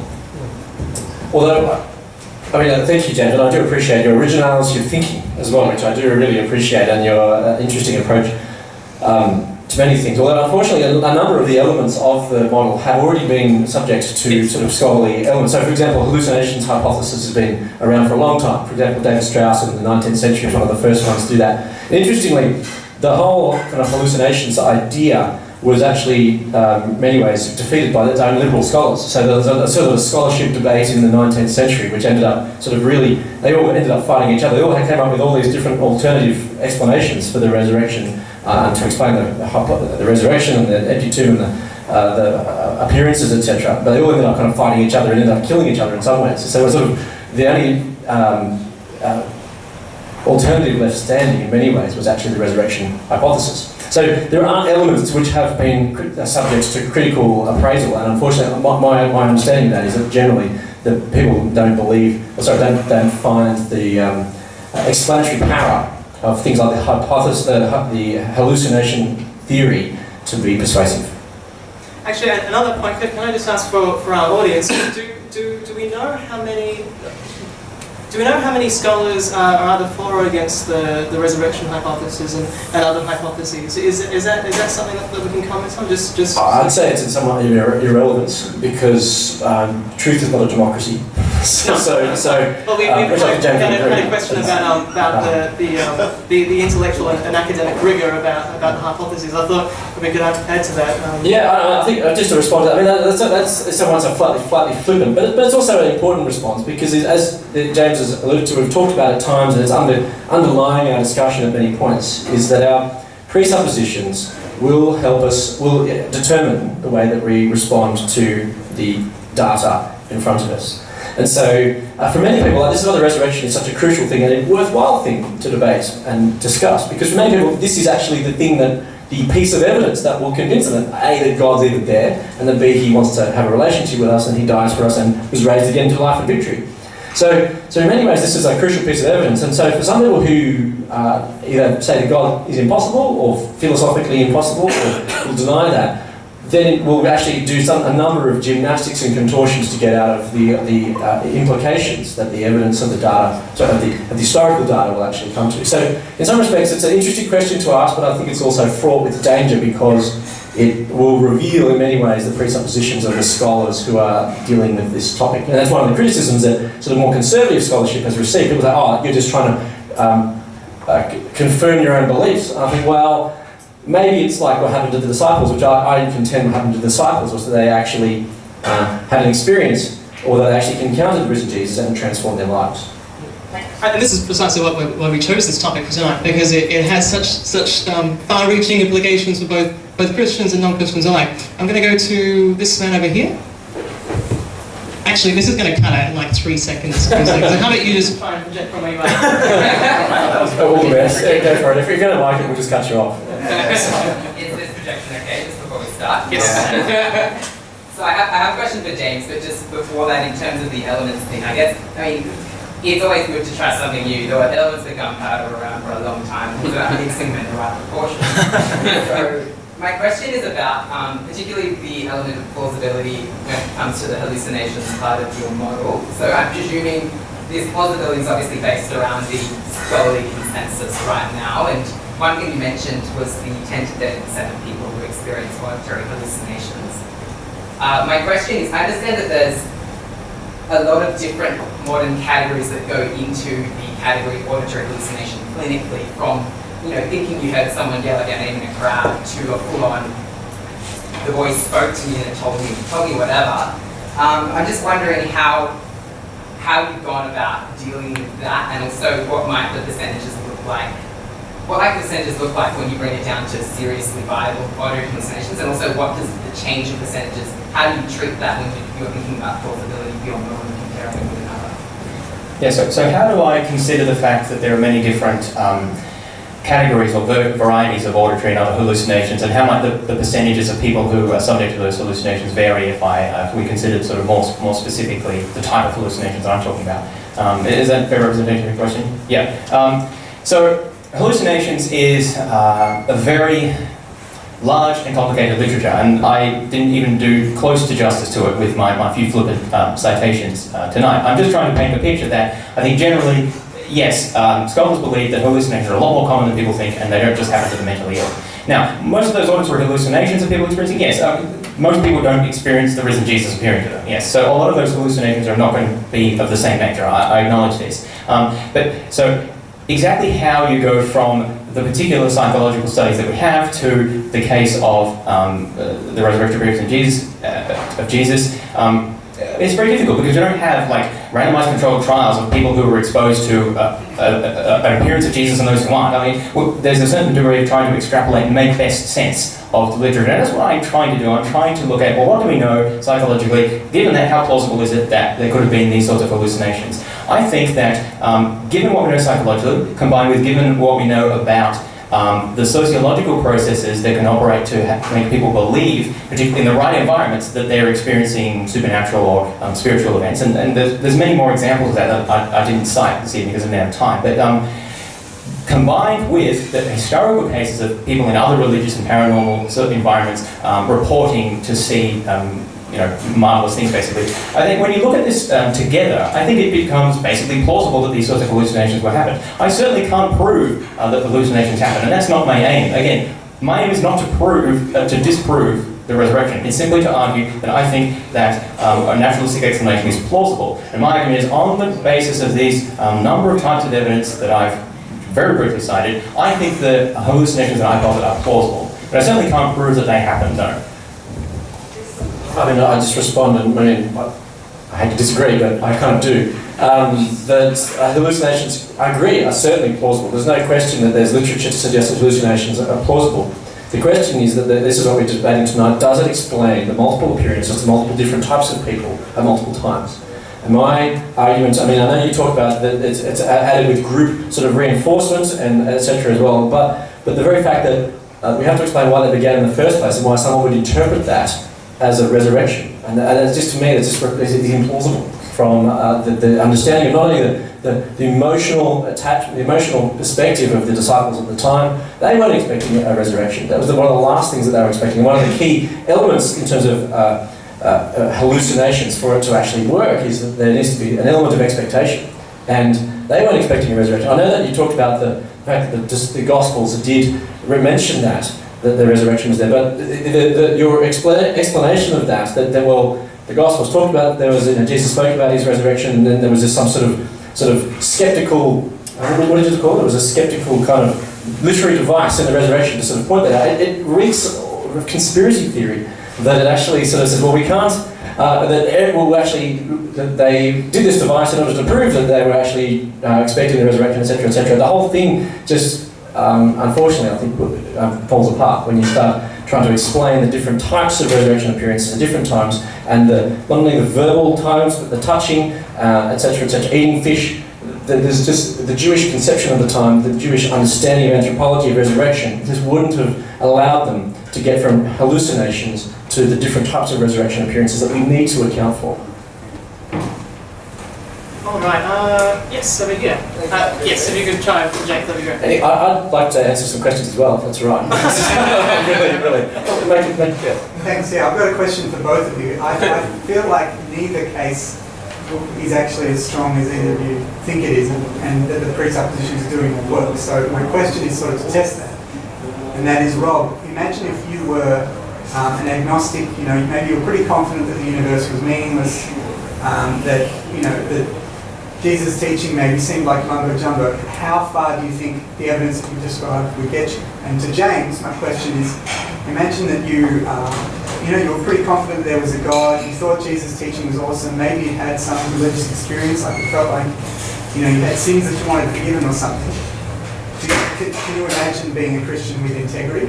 And yet, Rob, can you imagine being unconvinced with integrity based on the evidence you've presented? Do you mind if I go first? Is that cool? Thank you. Thanks for letting me go first as well. I appreciate that. In many ways, you described my journey for many years, that I wrestle with skepticism, wrestle with atheism, wrestle with... in fact, that was one of the reasons I read The God Delusion about 10 years ago, was to say, well, if I'm going to... I was going to Bible college at the time, I thought, if I'm going to be...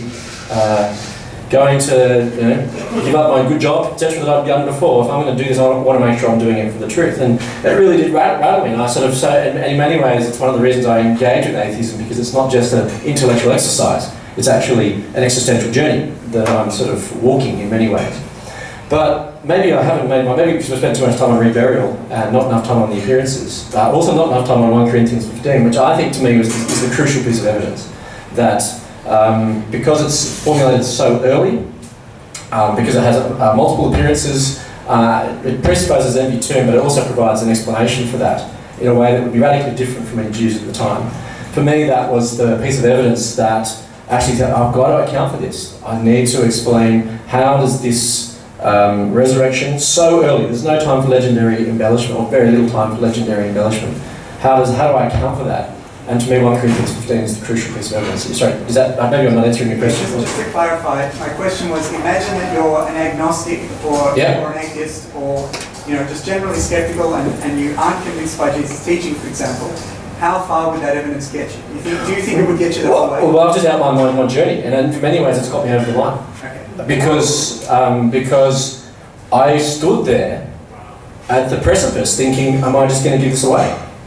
And then 1 Corinthians 15 was the crucial piece of evidence that gave me good reasons to believe, actually there's good reasons to believe the resurrection actually happened. It impacted people, that it was not late, not embellished, and it doesn't require the historical reliability of the Gospels at all. It's a creed embedded in part of 1 Corinthians. If you wanted some sort of gold nugget to talk about the resurrection, its early appearance, and it describes and it explains all this thing, then that's it, and that's what got me over the line. Does that answer your question? Yeah, thanks. So I think that the RHBS model that I've outlined can account for something, a document like 1 Corinthians, but I think that would just be rehashing what I've already said about the hallucinations and the expectation and the memory and cognitive biases and all that. But let's answer Leon's question, and that is, suppose I believed in God and I thought, read Jesus' teachings and were sort of approving of them, and I had some sort of religious experience of myself. So I'm in that set of background, and the question is, what would I think then of the evidence, the historical facts, or my explanation? Yeah. Do you think you would you could then sort of be a Christian with integrity, or would it get you nowhere, or get you the whole, No. Okay. So I think my answer to that is a bit different, Robert's, because I said this at the beginning of the evening, and I want to make it very clear.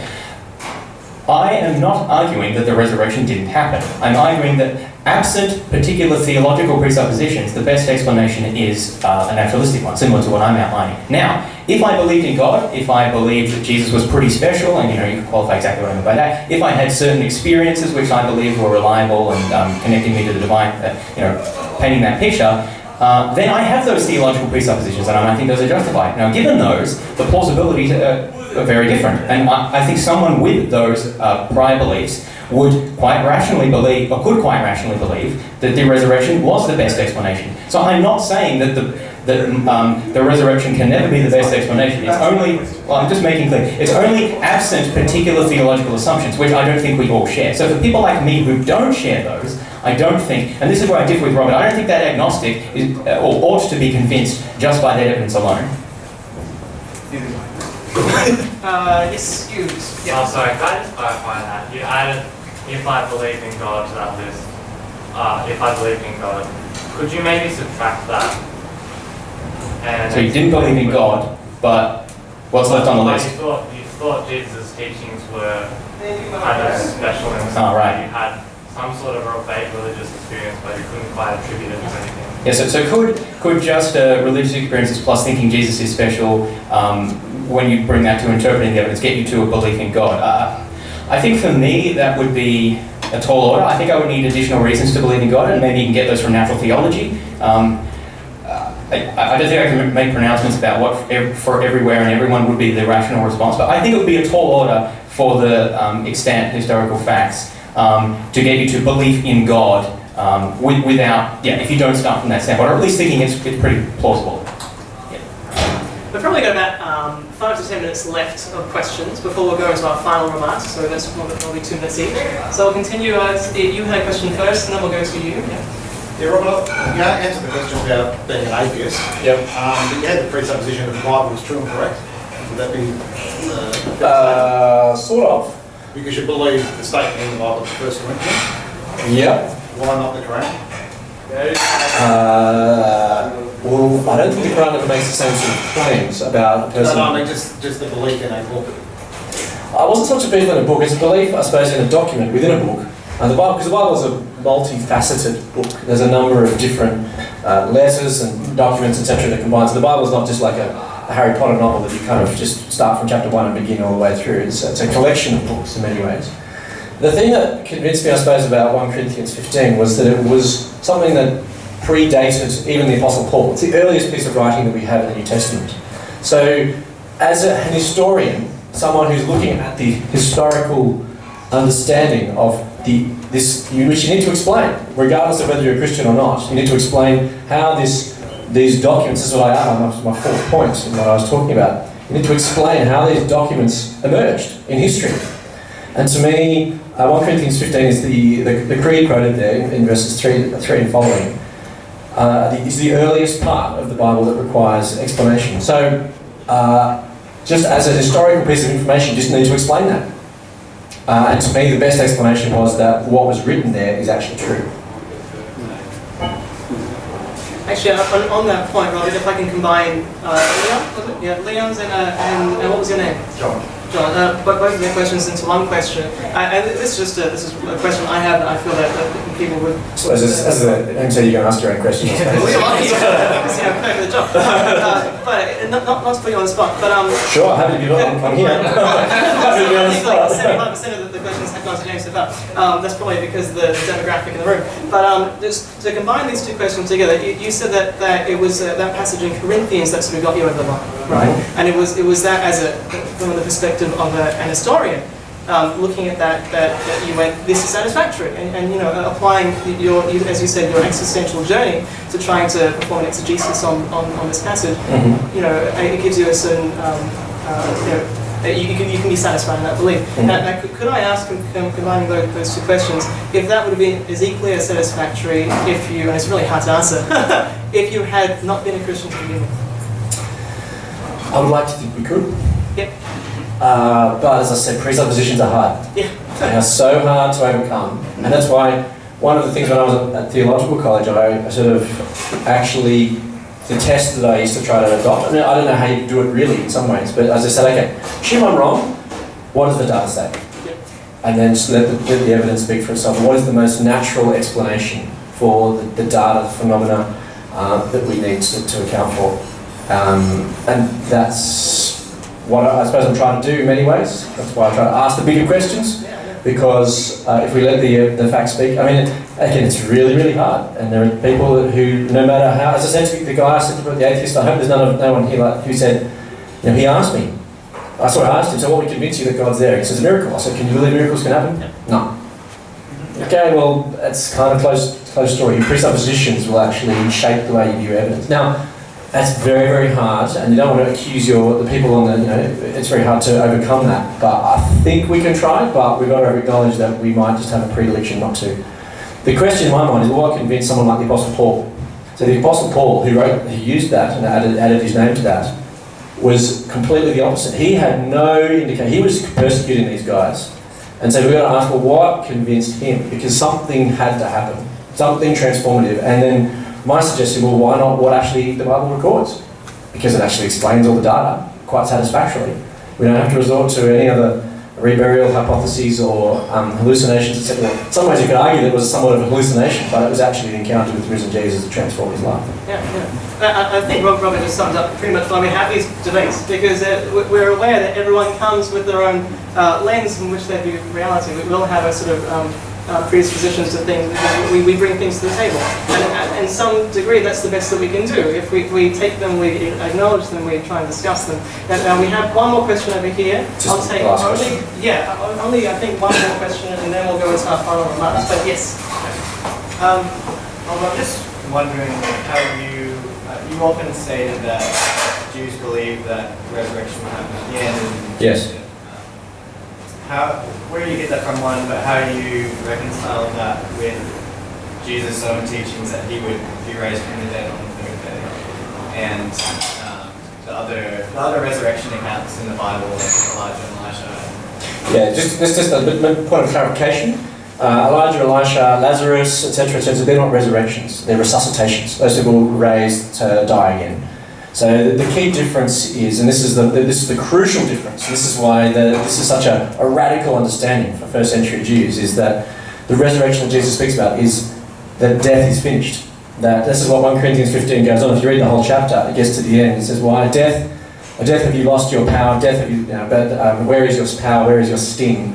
Because ultimately, death has been overcome in resurrection. So that's the new world that Jesus brings and ushers in with his resurrection. And that's why suddenly the end times, in many ways that's exactly what James has outlined, is that the end times have come in the middle of history, and it inaugurates the beginning of the end in some ways through Jesus' resurrection. So that's what I'm trying to outline in terms of the expectations that they face. In John chapter 11, when Martha describes the resurrection, Jesus says, there's a conversation there about the resurrection, which is in many ways a discussion of what their expectations were and what Jesus comes to bring. Where she's talking about Lazarus, the guy who's died, and her brother, and she says, Jesus says he will rise again, and she says, yes, I know, at the end of time, at the last day. But Jesus then goes and says, unbelievable thing for a first century Jew, for any Jew at that point. He says, I am the resurrection and the life. And I mean, that in some respects, that is so utterly unexpected, that they almost wouldn't have believed him. They wouldn't have believed him in some ways, until maybe he actually was raised from the dead to confirm it. Do you think that his, like Jesus' own teaching that he would be raised on the third day would be a reason for the disciples to believe he'd be raised on the third day? Well, again, this is an interesting thing. This is where we can't, in some ways what best explains that, this is what we've talked about, that Jesus did raise it. But the question is, well, why then do the narratives themselves paint the disciples as dimwits, not actually getting it? So Jesus in their own narrative has said, look, Jesus is raised, I'm going to die, suffer at the hands. Again, the very fact that it was suffering Messiah was completely contrary to expectations of first century of Messianic Judaism. The Messiahs were supposed to conquer the enemies. They were supposed to rebuild the temple, and they were going to bring justice and peace in the American way. Well, maybe not the American way. maybe if they were maybe the Mormons, perhaps. I'm not sure. Sorry, I don't need to make anything fun. But then for the resurrection to then come and then for the Messiah to suffer and die, they're thinking, hang on, this is not what's going to occur. So there's several elements within that little suggestion that Jesus makes there that was completely discontinued, completely contrary to any expectation of a suffering, not only a suffering Messiah, but then one who would raise from the dead. In many ways, and that's what Peter says in the narrative. He says, well, look, come on, Jesus, this is not what it's all about. That's recorded in the narrative. And the question is then, why do we then present the disciples in such a foolish way? If these were the leaders now, the apologists going out trying to convert the world and say, actually, look, you guys didn't quite get it. You're not very smart. You didn't quite get it. You've got to explain, why do we have this inconsistency there? I mean, it could be a conspiracy theory, or you could actually just explain that these disciples didn't quite understand until they actually encountered the risen Jesus.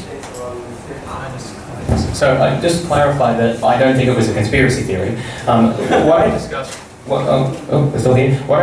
was a motive of prior skepticism, or avowal of prior skepticism. Now, I think this is something that we see people making these sorts of claims do. It's not considered to be disingenuous. It's just a matter of phrasing things in a way that is persuasive to your audience, and this is what we all do. Plus, I think there's also some of those cognitive biases operating such that we actually convince ourselves that we were more skeptical beforehand than we think. So I just emphasize I'm not advocating any conspiracy there. There's one point that I wanted to make, which is this notion of the discontinuities of Jewish belief about the Messiah and the resurrection and some of these other issues, and how the Jews weren't expecting Jesus to, what happened to be, what they said happened to Jesus were not consistent with these prior beliefs. I actually think that this is a piece of evidence against the hypothesis that Jesus raised from the dead, or more specifically the hypothesis that Jesus was the Jewish Messiah. Now, if we believe that, as Christians do, that entails a number of theological beliefs about what the Messiah is and all of the Old Testament prophecies and that context of understanding. Now, most Jews at the time and throughout history have not accepted Jesus as Messiah precisely because of these discontinuities. Jesus, it doesn't add up. He doesn't fit the criteria for the Messiah. Now, I don't think that disproves it because, well, they could have just misunderstood the criteria, but at the very least, I think you should consider the fact that Jews' interpretation of their own holy books say that saying that Jesus was the Messiah doesn't add up because he doesn't fit the criteria. And so I think that counts as at least some evidence against the hypothesis that he really was the Messiah. That was 55 minutes of discussion. Well done, everyone. I hope that didn't bore anyone too much. I thought it was. Well, actually, I'm thankful that I followed everything. It's such a big topic, and I'd like to join with you guys in thanking both of our speakers for such an incredible night of discussion.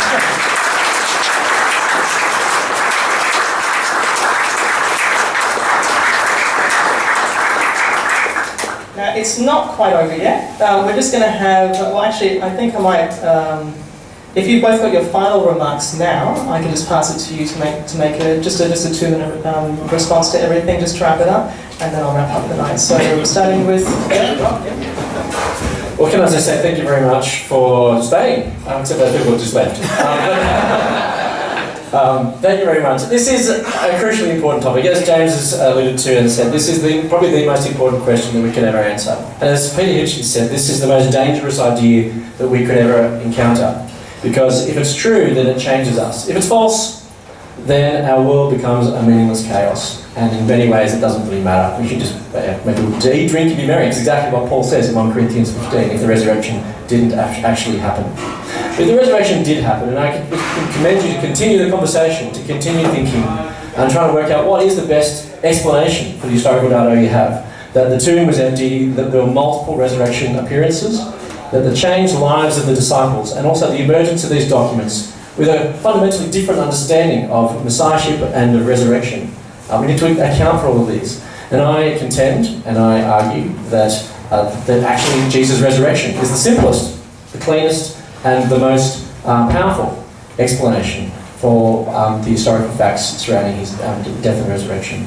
And so I would continue to implore you to continue discussing and thinking more, because this is a very dangerous idea.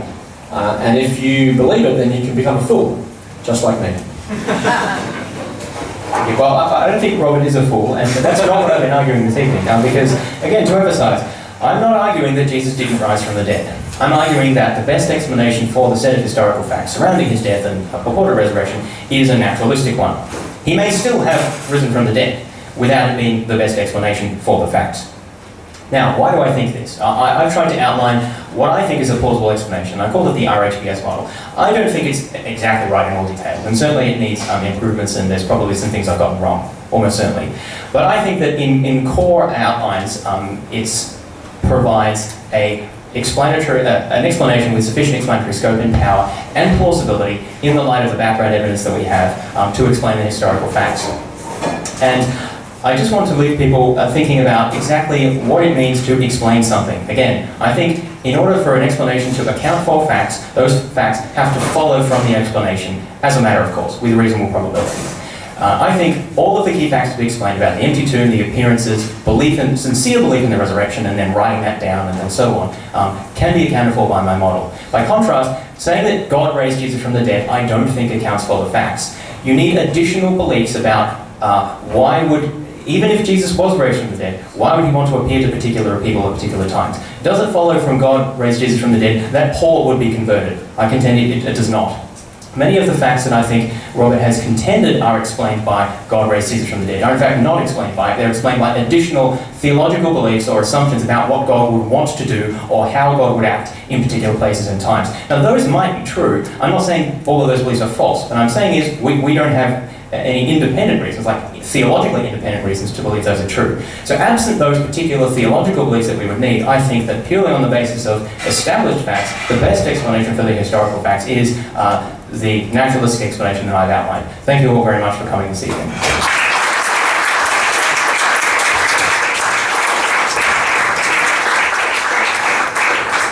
This has been a crazy night. And if we've done our job properly, I hope that each of you are going to leave with what we usually say is a stone in your shoe. So basically something that niggles, something that you mightn't have heard before, something that you might have heard being phrased differently by either Rob or James tonight. If you came very sure of your own beliefs and you leave very sure, that's completely fine. There's nothing about this that's designed to convert or designed to try and twist your ear in any certain direction. All we're trying to do with these events is to present different points of view. And so if this has encouraged you, I would encourage you then to write down and say that in your response forms, which each of you should have from the handouts that we gave. If there's any improvements that you think that can be made for the format for events that we might run later on in the year, please write that down as well, because we do read the feedback and we think it's very important that we're constantly improving the format so you guys can have an experience that you can feel like you leave the doors, A, in an edified way, and B, in a way that makes you hungry for more. that makes you want to go and pick up a book on either side. So if any of those things have happened for you tonight, I encourage you to write that down and encourage these speakers. And join me once again in thanking both of our speakers because they've done an incredible job.